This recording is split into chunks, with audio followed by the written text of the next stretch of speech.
Now that we are a little bit more comfortable with the workspace, I want to go over some of the basic drawing tools. Now, some of these tools we're going to start with right away. Some of them we're not going to deal with a whole lot in this class, and then some of them you'll get into a little bit later. I just want to basically go through them and basically show you the drawing, which tools are drawing tools, and then what we have that are called modes for the way in which we draw. So our basic drawing tools, we of course are going to use the selection tool and the subselection tool. I'll show you how to use those in a moment. Let's start really easy. We have a line tool. I don't use the line tool a whole lot except for when I'm creating guides, but of course it is there, and I'll show you guys how to use these to create guides a little bit later on. You click, you drag, you create a line. If I hold Shift, you see that the line will constrain. When we hold Shift, we get 45 and 90 degree angles. So Shift is going to mean constrain, just like in all the other functionality that Adobe tools use. And of course, then I can select and delete them.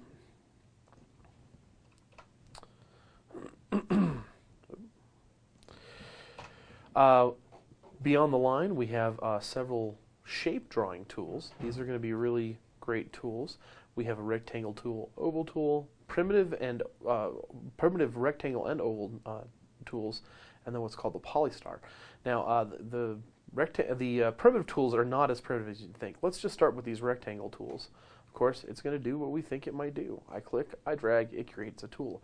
If I look at the property panel, property inspector, you can see that the colors for my stroke and fill are in the properties panel. I'm sorry, they used to call this the Properties Inspector. It's now just the Properties panel. So if I want to create, let's say, a oval, and I want to have a blue stroke, and I even want to make the stroke larger, I can increase the stroke here. I want it to have a green interior. I click, I drag, and I get precisely what I told it.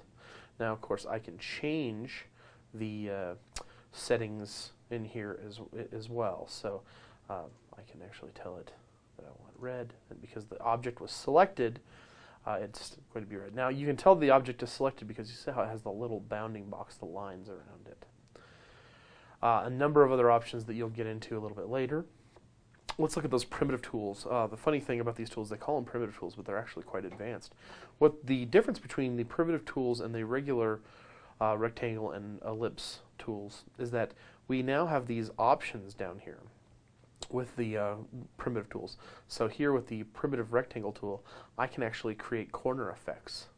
You can see it's actually doing it on screen as I move the slider. And that's pretty cool. That's really handy, obviously.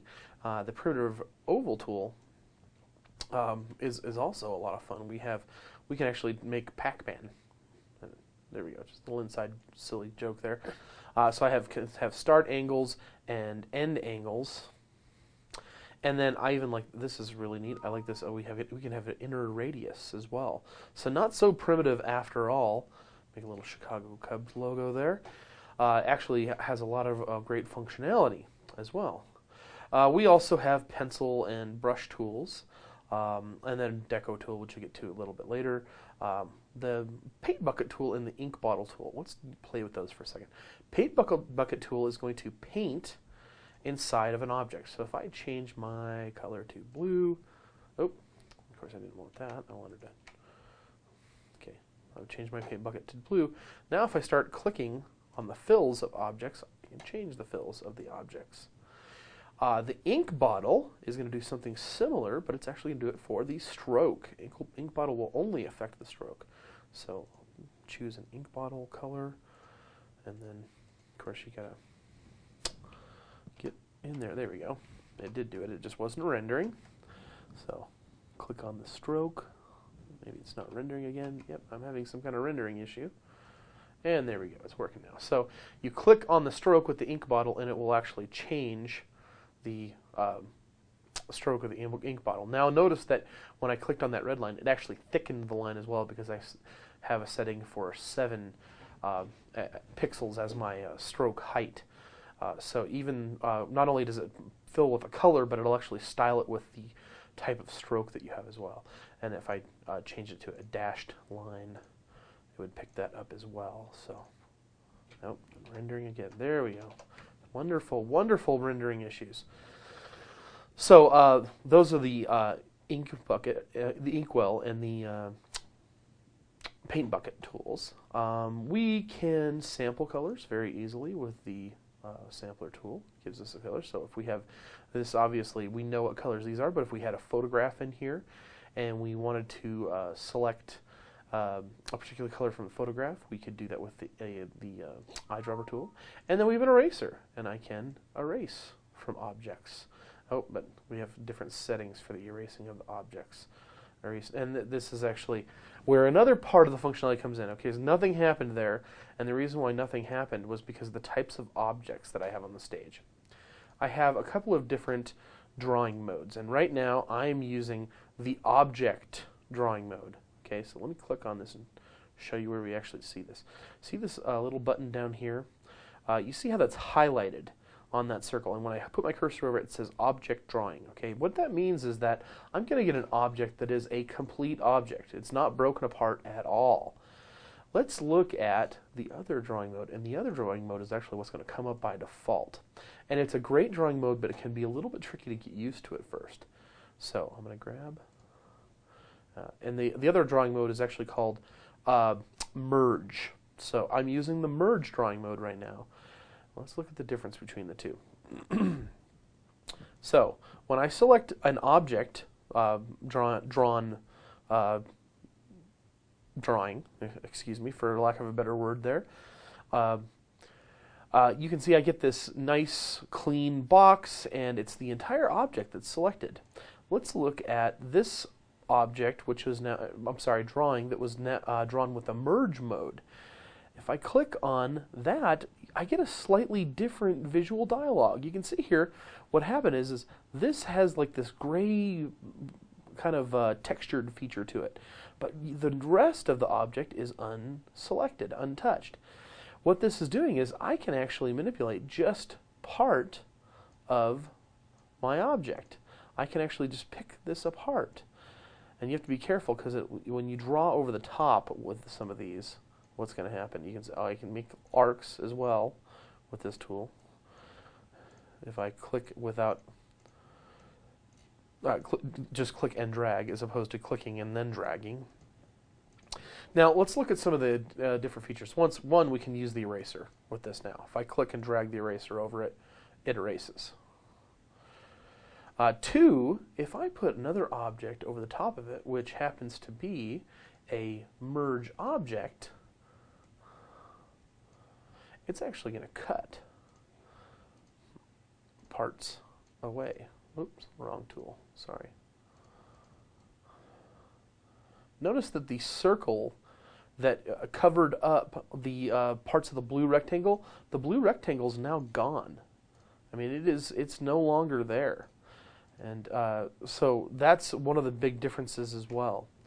Now let's look at the sub-selection tool. The sub-selection tool is going to give us the ability to manipulate objects in another way. What it's basically going to do is allow us to access what's called the path information, paths and nodes. So what I'm going to do is I'm going to clear this all up, get rid of all that junk. And that was just a Control-A to select all, and then delete. Now I'm going to create a new object. Actually, you know what? I never made a polystar, did I? Let's get a polystar. The options. Actually, that's fine. So okay, there. Create a polygon. Now, what I want to do is I want to click on this with the the sub-selection tool. I apologize if you have experience with Illustrator and with Photoshop and InDesign. Unfortunately, Adobe calls this tool something different in every single program. And in fact, in Illustrator, it's called the direct selection tool as opposed to the sub-selection tool. And I actually really prefer to call it the direct selection tool. So I really have to work to catch myself when I'm working in Flash to make sure that people understand this is actually the sub-selection tool. So I'm going to click on this object. There we go. And you can see now I have these little nodes here. And those nodes are what are called anchor points. And when we use the pen tool, which is over, there we go, later on, you'll actually see a lot of these and get a lot more used to them. Now what they are is they are what are dictating the boundaries of this object. We have a point here, a point here, a point here, a point here, a point here, and then they're just simply connected. They're connecting the dots.